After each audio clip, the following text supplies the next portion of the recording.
Hello, hello, beautiful people. Tiffany from Nerd with Attitude here. Well, fall is here and winter is quickly approaching, so you know what that means, right? Climate change deniers and people who believe an ice age is coming are, not surprisingly, cherry picking snowstorms and ignoring the heat records that were set this year. They're also ignoring the evidence that shows that the polar vortex has and will continue to cause extreme snowstorms. Here is a clip that I like you guys to watch about the warming of the Arctic and the polar vortex. The climate in the Arctic affects the climate outside of the Arctic. The Arctic is warming at twice the rate of the temperate areas of our planet. When I started my career in the Arctic in 1981, 85% of the Arctic basin was covered with multi-year sea ice, which is this stuff that survives the summer and grows the next year. It's very thick and hard. Well, now only about 12% of it is multi-year sea ice. The thick multi-year sea ice has now transitioned to thinner first-year ice. So it's gone from like 10 feet to 2 or 3 feet, and is much more mobile. The sea ice dynamics in themselves have impacts that goes far beyond just the ocean, so to say, where the sea ice is. There are signs of a connection between the Arctic and the rest of the world. Those connections, teleconnections, as they are sometimes called, should be studied further. There's what we would call an emerging signal, an association between the loss of sea ice and the warming of the Arctic and the frequency of severe weather events, especially during the winter season in mid-latitudes, in particular eastern North America and eastern Asia. You have this big heating in the Arctic area. And that causes the polar vortex, which is a byproduct of the high pressure pattern over top of the pole. It's causing that to break down because you've got a lot more heat coming from the ocean up into the atmosphere. That essentially changes like the jet stream. It causes the jet stream to kind of do dips farther down. The polar vortex is the jet stream. Whenever you see big storms coming or heat waves, if you look at the jet stream, you'll see these big dips. What happens basically with the polar vortex is you get a lot more lobed structure to it, and those lobes penetrate down far over top of the planet towards more temperate latitudes. If you're on the outside of one of those lobes, there's a tendency to draw up warm air much further into the Arctic than you would have otherwise. And if you're on one of the cold sides, you'll draw down cold air down into that lobe on the other side. And so you get more extreme heat waves, more extreme storms, more extreme cold. So people in, the southern states, for instance, will go, man, I'm in southern Florida and it's like freezing cold here in February. It's supposed to be warmer than this. Well, you're sitting underneath that lobe that is drawing that cold air down from the planet. Some people will be sitting up in Alaska at the same time and say, wow, it's way warmer up here than it used to be. And it's because that warm air is penetrating much further north. So there's lots of evidence that the loss of ice north of western Russia blocks the jet stream and allows colder air to reach into eastern Asia. A similar thing happens in the eastern United States in the sense that the sea ice loss north of Alaska is fairly pronounced, especially in the summer and autumn. That tends to build up this upper air ridge in the early part of the winter, even into midwinter, and that in turn leads to a downstream impact, which is the northwest to southeast flow that reaches the Midwest and the eastern third of the U.S. So I think they make that pretty easy to understand in that video, and I'll make sure I leave links in the description so you guys can go look for yourself. Something else I wanted to touch base on is this cosmic ray theory that they're causing extreme weather. But that would mean that every time we go into solar minimum, we'd see extreme weather, but we don't. The sun has not been completely quiet. We're heading into solar minimum around 2019. So it doesn't make a lot of sense to me to believe that cosmic rays are causing extreme weather. So they would have to do it every time.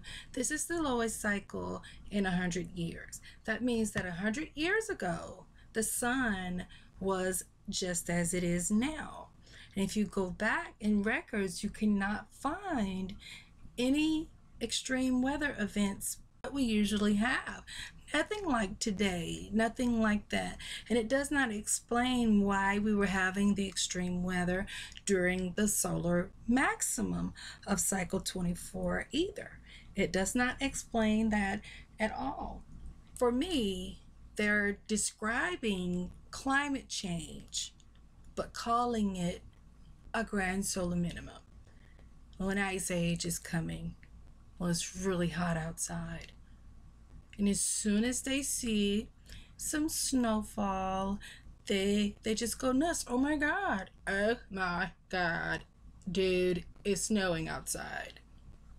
That's nothing new. It's going to keep happening. We're going to be hot and we're going to be cold. And that is something that I've tried very extremely hard to get people to understand. Global warming doesn't mean we're not going to be cold anymore. Everything that they predicted is happening.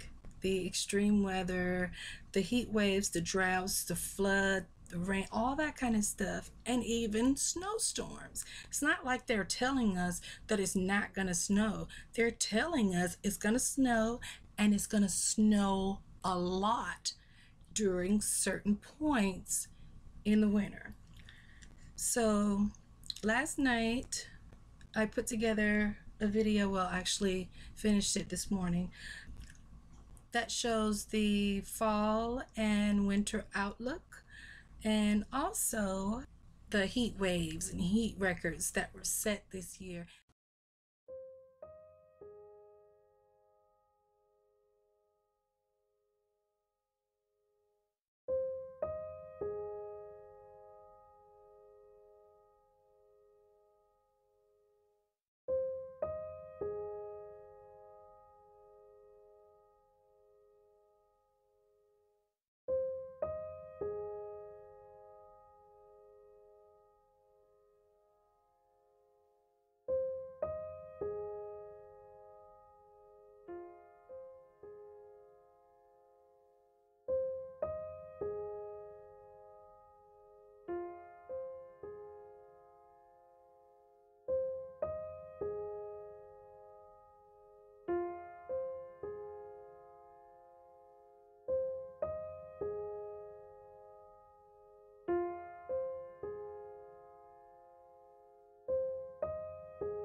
Tell me pretty lies, look me in the face. Tell me that you love me,